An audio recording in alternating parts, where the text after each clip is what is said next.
Hello. Hey there. How's it going? Today we're talking about labor and we're going to talk a little bit about postpartum care.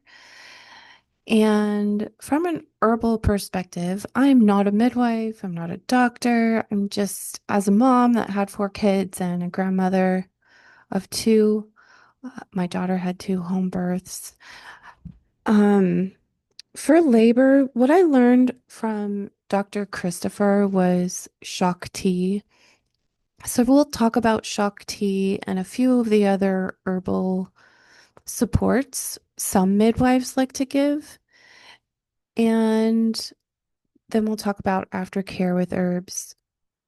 But one of the things I wanted to discuss very briefly is nutrition, because really we don't need a whole lot of herbs when we're very well nourished during pregnancy. And I would recommend women really listen to their midwives and or doctors about their specific nutritional needs, because obviously there's very specific needs and they need a little bit more calories and a little bit more nutrients to make sure everything grows and develops properly. One of those that comes to mind is folate or folic acid. And some people say you could just get it from orange juice, and others say take a supplement, and others say, you could get it all from herbs. And I just want to put it out there, listen to your midwife. Do your own research, but listen to your midwife, listen to your doctor. Really just make sure baby has everything baby needs. Okay, so one of my favorites that I made for myself and for my daughter when in labor is something I learned from Dr. Christopher called shock tea. So this is made with hot water, lemon juice, and honey. I use raw honey. And I do this to taste. And then we add 10 drops of cayenne tincture to every cup of water. Now, they say that a full dropper full is equal to a teaspoon of herb. So you just want to make sure it's not too hot or so hot that mama's not going to like this and then she won't take it. So, Dr. Mom, or Sandra Ellis, writes about shock tea, and she said, my daughters always make a thermos full of this tea so that it will stay hot through the labor and be on hand when we need it. Normally, this tea would taste pretty potent, but in labor, it tends to match the intensity of the labor and can really taste good. It will help with the chills, cold feet, the shakes, bleeding, and any other signs of shock. It is also good for an energy boost. So, again, that's hot water, lemon juice, raw honey, and 10 drops of cayenne tincture to every 1 cup of water. Another thing I always had on hand, as does Dr. Mom and Dr. Christopher teaches this, is shepherd's purse. Some people use the cottonwood. I just learned about shepherd's purse, bazillion years ago. So that's what we always used. Shepherd's purse as a dropper full under the tongue for any signs of uterine bleeding. Obviously, the doctor or the midwife will have injections to stop, excessive bleeding, and they'll call if there is excessive bleeding. But this is what we had on hand just to keep things in check. And the other thing we did, I can't remember the formula my midwife gave me. Gosh, this was in 2002. But I know it included red raspberry leaf. So one of the things that Dr. Mom or Sandra Ellis does is at the onset of labor, she takes 1 ounce of red raspberry leaves. That usually is about 1 cup measured out, but it's an ounce of red raspberry leaves. And then pour over a pint of boiling water over the leaves, cover it, let it steep for 30 minutes, and then strain it. And then you drink that as hot as possible. And I know I chugged my tea down when I went into labor, but of course, it's a lot of fluid, so take your time, whatever is necessary. And then they also make up a regular red raspberry tea using 1 teaspoon of herb to 1 cup of water to drink that throughout the labor. Some of my labors were 7 p.m. to 11:30 p.m. I'm sorry, 7 a.m. to 11:30 p.m. And others were much faster, like 7 in the morning to noon or something. But just depends. So make plenty. So there's plenty. Sandra Ellis uses fresh ginger root in a couple of different ways during labor. This is kind of a lot of work, so it's up to you if you find it useful or want to try it out. She grates up 2 or 3 roots of ginger, puts it into a cloth diaper, rubber bands those edges of the diaper together, and then floats it in some warm bath water.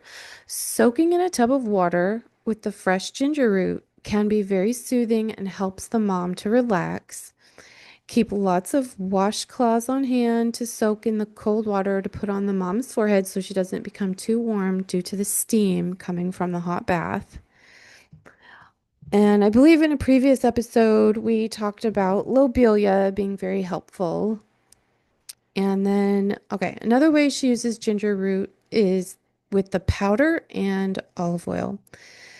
Place the ginger root powder in a crock pot, which is full of water and a little bit of olive oil. Keep it warm for the pushing stage. Sandra Ellis soaks the cotton diapers in that solution and uses them on the mother's perineum and legs when she's pushing. Some moms don't want to be touched. I know I didn't. And some midwives are very hands-on, wanting to support the mom physically with, perineum support or just gentle massage, reflexology, Reiki, and others don't. They're very hands-off, and whatever the mom wants, I would say the mom would get. How's that sound? All right. Then one of the things Sandra Ellis would do after labor is she takes comfrey, shepherd's purse, uva ursi, golden seal, chopped fresh garlic, and sea salt. Mixing those herbs together, place in a cloth diaper for after the birth. Within the first 12 hours, depending on when the birth took place, she has the mom and the baby soak in a hot bath with these herbs floating in the water. Obviously, not so hot that it hurts anyone. She leaves the baby in the tub with mom, completely submersing the cord and body for 10 to 15 minutes. And then they leave the mom alone to soak for as long as she wants to. And obviously, that's up to the mom if she wants to be alone or with her baby. And then I wanted to talk a little about the perineal herbal baths. The Aviva Ram, Dr. Ram, has a few different blends she likes to use. A blend of beautiful and fragrant blossoms that is soothing, healing, and antiseptic would be comfrey leaves, calendula flowers, lavender flowers, sage leaf, and myrrh powder. So that would be 2 ounces of comfrey, 1 ounce calendula, 1 ounce lavender, half ounce sage, half ounce myrrh, and that totals 5 ounces. And then add half a cup of sea salt. The directions: bring 4 quarts of water to a boil, turn off the heat, and place 1 ounce of the total mix, not the salt, into the pot. Steep covered for half an hour. Strain the liquid thoroughly through a fine mesh strainer and discard the herb material. Add 2 quarts of liquid to the tub, along with the 3.5 cups of salt. Reserve the remaining liquid for another bath, or alternatively, use the tea in a 4 ounce Peri bottle, adding 1 tablespoon of salt per bottle. And that one sounds really beautiful. Then there's the herbal bath number two, strongly antiseptic and astringent. This bath or similar variations of it is a popular postpartum treatment among home birth midwives. It can be used when there is tearing, bruising, abrasions, skid marks, or soreness. Mix the following dried herbs: 1 ounce comfrey leaf, 1 ounce yarrow blossoms, 1 ounce sage leaf, 1 ounce rosemary leaf for a total of 4 ounces. Also, peel one large fresh bulb of garlic and obtain half a cup of sea salt. The directions: peel all the garlic cloves and place them in a blender with 2 cups of lukewarm water. Blend at high speed until a milky liquid is obtained and the garlic is completely pulverized. Strain through a fine mesh strainer, bring 6 cups of water to a boil and turn it off. Add 1 ounce total of the dried herb blend to the pot and steep for 30 minutes covered. Then strain the liquid thoroughly through a fine mesh strainer or cheesecloth and discard the herb material. Add 1 cup of the garlic milk and 4 cups of herb tea to the bath, along with half a cup of sea salt. Reserve the remaining liquids for a subsequent bath. Do not use the garlic milk directly or in a Peri bottle. It is way too irritating. However, the tea made may be used as such, with the addition of 1 tablespoon sea salt per 4 ounce Peri bottle. Dr. Ram also has an astringent and antiseptic tincture. She mixes all the tinctures and adds half a fluid ounce of the mix to 4 ounces of warm water in a Peri bottle. So the mix is half a fluid ounce of witch hazel bark, half fluid ounce of calendula tincture, half fluid ounce of lavender tincture, half fluid ounce of myrrh tincture, for a total of 2 fluid ounces of tincture. So again, then you add half fluid ounce of that mix blend into 4 ounces of warm water in the Peri bottle. So the point is to use astringents, antiseptics, and vulneraries for the perineal healing. The astringents restore tone to tissue, promote healing, and protect tissues from infection. An antiseptic prevents infection, and the vulneraries help heal the tissues. She has calendula and comfrey leaf as the main herbs for that, and they are excellent.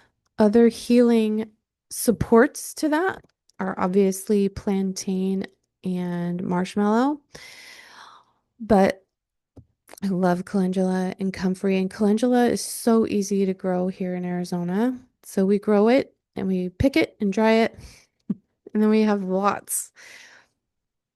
And the astringents that I've used is yarrow, witch hazel, oak bark. The antiseptics would be garlic, lavender, rosemary, sage, and thyme. And those are really common and easy to get your hands on. So those are great. If you have uva ursi and bayberry bark, those are great astringents as well. So that's it for the perineal healing and the few herbs I used during labor. There's a lot of options. Not all of them are proven effective, but if you have questions, reach out to me. Bye.